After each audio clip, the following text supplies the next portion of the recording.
안녕하십니까. 월간조선 권세진 기자입니다. 월간조선 최우석입니다. 예, 2022년이 저물어가고 있는데요. 2022년 한 해 동안 정말 많은 일이 있었던 것 같습니다. 그래서 저희가 이제 이번 주에는 연말을 맞아서 2022년에 월간조선에 어떤 기사들이 실렸나, 그리고 정치, 경제, 문화, 사회 이 여러 분야에서 어떤 일들이 있었는지 한번 짚어보는 시간을 몇 차례에 걸쳐서 가지도록 하겠습니다. 예, 오늘 최우석 기자가 먼저 정치권에 어떤 일이 있었는지 좀 얘기를 할 텐데요. 네. 첫 번째는 아무래도 윤석열 대통령 시대가 개막했다. 네. 이거겠죠. 이제 우리 권세진 팀장께서 이제 잘 뽑아줬는데 맞습니다. 그 윤석열 시대 개막이 뭐 2022년 최고의 화두였다고 저는 생각을 합니다. 저는 개인적으로 문제가 많은 후보와 윤석열 대통령이 맞붙어서 좀 나름의 낙성을 거두지 않을까 이렇게 생각을 했는데 아주 초박빙으로. 그렇죠. 이게 원래 요즘 몇십 년 동안은 10년마다 정권이 바뀌지 않았습니까? 네, 네. 근데 5년 만에 바뀌었다는 거는 굉장히 좀 문제가 있었다. 그렇죠, 그렇죠, 뭐 이런 그렇죠. 얘기이고 네. 바뀌었다는 것은 저쪽 후보도 이제 조금 문제가 있었다. 뭐 그렇죠. 이런 얘기인데. 그 정부 이제 현 정부의 심판론, 네. 이렇게 문재인 전 대통령의 심판론이 이런 결과를 가져다 줬는데 네. 저는 문재인 전 대통령이 심판을 받을 거였으면 네. 좀 더 차이가 많이 났어야 정상 아닌가라고 저는 개인적으로 판단을 했던 겁니다. 그렇죠. 저도 예. 그렇게 이제 그 정권 심판이나 이런 걸로 보면 봐야 되는데 네. 아무래도 약간 양쪽 다 영선이었다. 약간 이런 그렇죠. 게 좀 뭐 영향이 있는 것 아닌가. 좀 네. 정치권에서 오래 계셨던 분들이 아니라 아니면 그런 이유가 좀 대한민국도 그런 구도가 되지 않나 저는 그렇게 생각을 합니다. 그래서 이제 모든 대선이 앞으로는 진짜 이런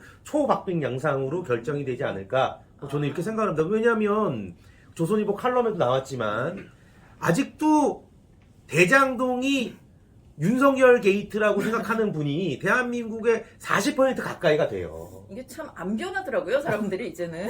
좀. 이건 거의 감정의 싸움이 돼버려서 팩트의 싸움이 아닌 네. 감정의 싸움이 됐기 때문에 저는 이제 앞으로도 이런 엎치락뒤치락하는 네. 대선이 되지 않을까 저는 그렇게 생각합니다. 앞으로 뭐 정당이나 후보들도 좀 그런 걸 많이 생각을 해야 되겠네요. 그렇죠. 앞으로도. 네. 그리고 이제 대선이 이렇게 박빙으로 거의 이렇게 해서 끝이 났는데 네. 그 3개월 후에 지방선거가 있었죠. 네네. 그러니까 요 4년 전 지방선거에서는 완전히 뭐 더불어민주당이 파랗게 물들이지 않았습니까? 파란색이었죠 지도를 예, 보면. 그런데 요번에 이제 많이 좀 바뀌었죠. 네. 지방 권력 구도가. 맞습니다. 이게 또 원인이 아무래도 이제 아무래도 대통령을 예. 새롭게 뽑게 되면 그 대통령에 대한 기대 심리가 아주 높아지지 않겠습니까? 허니문 효과 같은 게 있겠죠. 예. 예. 그러니까 과거에 이명박 대통령이 되고 난 다음에 치러진 총선에서 아, 아주 어마어마하게 이명박 대통령의 측근들이 수도권에서 굉장히 많이 당선이 됐습니다. 서울을 이렇게 싹 다 물들였던 적이 한 번 있었죠. 그렇죠, 그렇죠, 그렇죠. 예. 이제 그런 거와 비슷한 현상으로 윤석열 대통령에 대한 기대감이 어마어마했다. 네. 그게 이제 지방선거의 표로 나타났다. 보면은 그 김태우 수사관인가요? 예. 그- 강서구청장. 네, 거기가 이제 강서구청장이 되는데 그 강서구 예. 굉장히 어려운 지역이잖아요. 아, 그렇죠. 여기는 사실 지금 여당에게는 거의 예. 뭐 홈지. 그런 분들이 당선될 정도니까 이 국민들이 윤석열 대통령한테 바라는 그 기대감이 예. 어마어마했다. 예. 예, 저는 이제 그렇게 생각을 합니다. 그렇죠. 이제 경기도 이제 계속 지긴 했지만 굉장히 이제 아슬아슬하게 민주당이 그렇죠. 이긴 그런 선거였고요. 그래서 이 두 개 이제 지금 여당이 이긴 선거를 네. 얘기를 했는데 네. 세 번째는 아무래도 거기서 졌던 분 네. 이재명 대표 네. 이분이 이제 원내 진출을 하고 네. 원내 제1당 대표가 된 거 이게 좀 큰 뉴스죠. 맞습니다. 그게 0.73% 예. 포인트 차인가요? 아주 아슬하게 졌죠. 네. 근데 이제 지면 진 겁니다. 원래 이제 대부분 뭐 저는 이제 정치로 오래 출입하진 않았으나 이제 봐오면 이제 진 분은 네. 대부분 칩거를 하거나 외국으로 나갔어요. 그렇죠. 이제 외국 가서 약간 뭐 과정 밟으면서 이렇게 공부 좀 하고. 그렇죠. 예. 그 이낙연 전 총리 보세요. 아, 그렇죠. 아주 과거부터 정치를 해오신 분이니까 네. 자연스럽게 미국으로 예. 이제 그 가지 안철수 않았습니까? 의원도 이제 네. 항상 이제 떨어지면 조금 쉬었다가 네, 이렇게 뭐 마라톤 한다고 예, 그러시고 그랬었죠. 뭐 그랬었는데 우리 예. 이재명 대표께서는 진짜 거기 패배 거기에 잉크도 마르기 전에 어쨌든 선거에 나왔어요. 예, 그것도 지역도 뭐 자기 지역이 네. 아니잖아요, 거기가. 이게 이 지역이 인천 지역인데 뭐 인천 지역은 인천에서 이재명 대표가 출마한 지역은 계양을이죠. 예. 깃발만 꼽아도 민주당이 된다는 지역구. 그러니까 되게 쉽게 유명한. 말해서 뭐 국민의힘 후보가 그러니까 네. 윤석열 대통령이 지고 나서 예. 대구 경북 지역에 나온 거예요. 그 정도로 그럼 그럼요. 너무 이제 사실 그런 게 있잖아요. 이분이 이제 걸린 게 많으니까 방탄으로 들어갔다 네. 뭐 이런 얘기가 있는데 지역을 골라 또 이런 데를 골라갔네요. 그러니까 근데 100% 방탄은 해야 되겠다. 이 의지가 네. 강했다. 뭐 이렇게. 그랬는데 네. 이분이 민주당 전당대회에서는 어대명이라 그랬잖아요. 네네네네. 계속 그랬는데 무조건 1위. 네. 계속 압도적으로 1위가 됐는데 그거는 왜 그런 겁니까? 이런 게 제 생각인데 그 이재명 대표를 아주 어마어마하게 인기가 많은 사람이라 그렇게 된 게 아니라 네. 과거에 우리 팀장님께서도 잘 아시겠지만 과거 어떤 전당대회 박근혜 대통령이랑 뭐 밑에 군소 후보들이랑 네. 해요. 그럼 어마어마하게 차이가 그때 뭐 어대박이라는 용어가 없어서 그렇지 사람들이 다 알지 않았겠습니까? 2015년도 대선 후보 경선을 보면 박근혜 전 대통령 나왔고 네. 김문수 지사님 나왔고 그 정도의- 뭐 이런 분들이 나왔어요. 그러면 사람들이 당연히 박 전 대통령이 2012년 국민의힘 대선 후보가 될 거라고 누구나 예상을 하지 않았습니까? 예. 김문수 지사님은 개인적 가까운데 죄송하지만 어쨌든 그런 여론이라는 게 원탑이 갈 수밖에 없는 그렇죠. 구조였던 거네요. 여기서 그 이재명 후보랑 맞붙었던 사람이 그 정의당 출신이죠. 그 박용진. 예, 그런 예. 약간의 인기가 있을 법도 했으나 강훈식 의원 뭐 그렇죠. 이런 강훈식 분들. 그 두 분이 네. 어떻게 이재명 대표를 이깁니까? 대선 제께서 한 뭐 전국을 몇 번이나 왔다 갔다 한 분을. 예. 뭐 그러니까 저는 아. 그 어대명이라는 네. 그 유행어가 나온 거지. 네. 뭐 이재명 이제 그러니까 어마어마한 그게 이게 아니고 선택지가 없었다. 네. 민주당 당원들 입장에서도 네. 선택지가 만약에 그때 다시 만약 이낙연 전 총리가 대선 대표로 나왔다? 그럼 모르죠. 이제 쌓아볼만 했겠죠 아무래도. 그렇죠. 그때 그런 상황이었고. 그렇죠. 예. 그래서 여기에 연장선상의 얘기인데 이제 네 번째가 이제 네. 대장동 사건 뭐 꼭 대장동만은 아닌데 음. 뭐 성남 FC도 있고 여러 가지 이 이재명 대표에 대한 사건의 수사가 이제 올해 본격화되고 있잖아요. 네, 좀 네, 있으면 이제 소환 뭐 요구도 나왔고 네, 맞습니다. 그리고 거기에 이제 많은 이제 정보를 제공해 주신 우리 최 네. 기자가 아, 이 본격화되는 이 사연이 음. 약간 이제 일사감사처럼 딱 한 가지만 집어주신다면 이 대장동 사건에 이재명 대표가 연관이 있는 겁니까? 그 제가 네. 그 이제 그러니까 대장동에 관련해서 기사를 조금 썼는데 네. 그 이유가 네.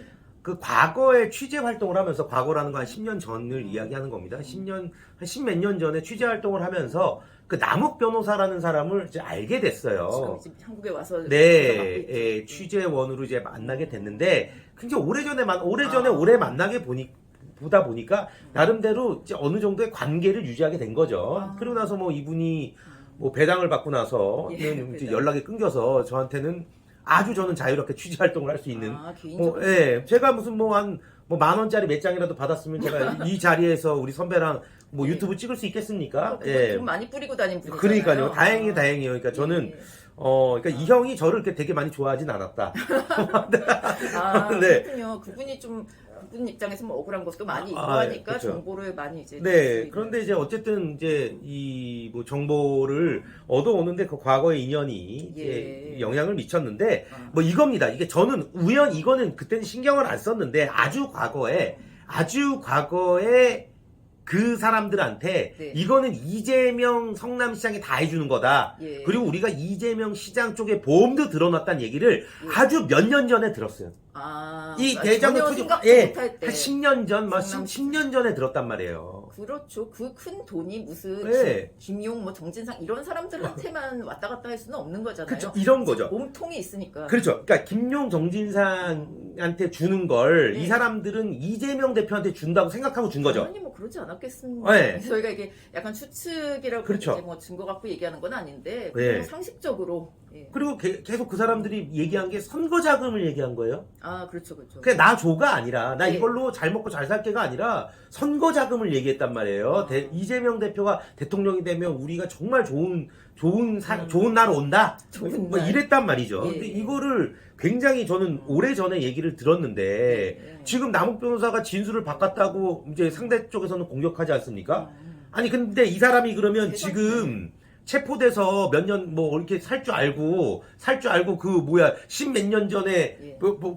뭐 유명하지 않은 예. 기자애한테 이런 얘기를 했겠습니까? 그렇죠. 그리고 지금은 대선 전에는 또 얘기를 다 할 수도 없었던 분 상황에서도 그렇죠. 그래서 지금 이 뭐 방탄국회나 지금 민주당이 모두 그 이재명 대표를 보호하기 위해서 지금 막 온몸으로 막 방어를 하는데 여기서 또 중요한 것은 이제 오랜만에 굉장히 여소야대 국회가 돼서 지금 네. 정치권이 되게 좀 복잡해졌잖아요. 뭐 되는 게 하나도 없어요, 보니까. 이걸 이제 선배랑 같이 네. 취재한 기억이 나는데 네. 상당히 그 총선 전에 분위기가 좋지 않았습니까? 뭐 180석 얘기가 네. 그때 이제 그때 이제 조국 사태가 네. 한창 터지고 아주 분위기가 되게 좋았는데 여기서 우리 존경하는 대표였던 황교안 전 국무총리가 예. 뭐 어마어마한 공천을 했잖아요. 그렇죠. 뭐 누구를가 안 됐는데 다시 네. 또 바뀌고 그렇죠. 비례대표는 아예 한번 싹 갈아엎었죠. 예, 비례대표는 예. 명단이 나왔는데 예. 다 갈아 예. 국민들이 좋아하겠습니까? 안 그래도 국민들이 국회의원을 별로 안 좋아해요. 특권이 하도 많아갖고 아, 저는 개인적으로 네.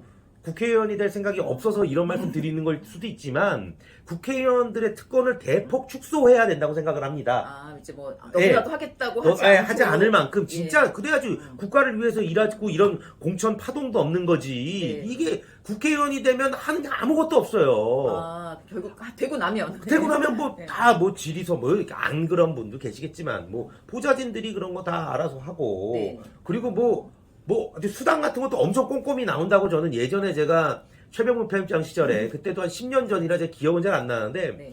그 최병문 전 편집장께서 국회의원의 특권을 다 취재해라. 아, 그래서 제가 200개 넘게 취재를 했던 기억이 납니다. 그리고 이런 거는 국회의원들끼리 또 담합을 해서 빨리 그럼요. 통과를 시키죠. 또 그럼요. 딴 건 안 해도 다른 거는 서로 네. 화합을 안 하는데 네. 그런 거예요. 하여튼 뭐 의원회 간엔 사우나도 네. 있고 막 하잖아요. 아, 뭐. 그런 거. 예, 네, 뭐. 하여튼 이거 특권을 좀 줄여야 이렇게 공천 파동이나 뭐 네. 이제 나눠 먹기 뭐 이런 게 조금 줄어들 수 그렇죠. 있을 것이다. 뭐 공천 이런- 파동 때문에 네. 민주당한테 이렇게 완패를 네. 한 거 아니겠습니까? 그렇죠. 그때 헌법 뭐 이제 바꿀 수 있게 개헌 저지선까지 이제 그러니까요. 거의 갈 정도로. 그러니까 사실 윤석열 대통령 지지율이 지금 41%까지 회복을 했는데 네. 이것도 저는 엄청 많이 나오는 거라고 봐요. 아 지금 상황. 왜냐하면 높은 국회에서도 건 아무것도 안 도와주고 음. 오늘 조선일보 기사에도 나왔지만 네. 공기업의 85%가 전 정부 사람이라는 거 아닙니까? 그렇죠. 그걸 그대로 지금 대통령만 윤석열 대통령이고 아직 문재인 정권이에요. 예, 야당이라고 이제 다들 그렇게 얘기를 합니다. 네, 그런데도 그런 어려운 상황에도 불구하고 대통령께서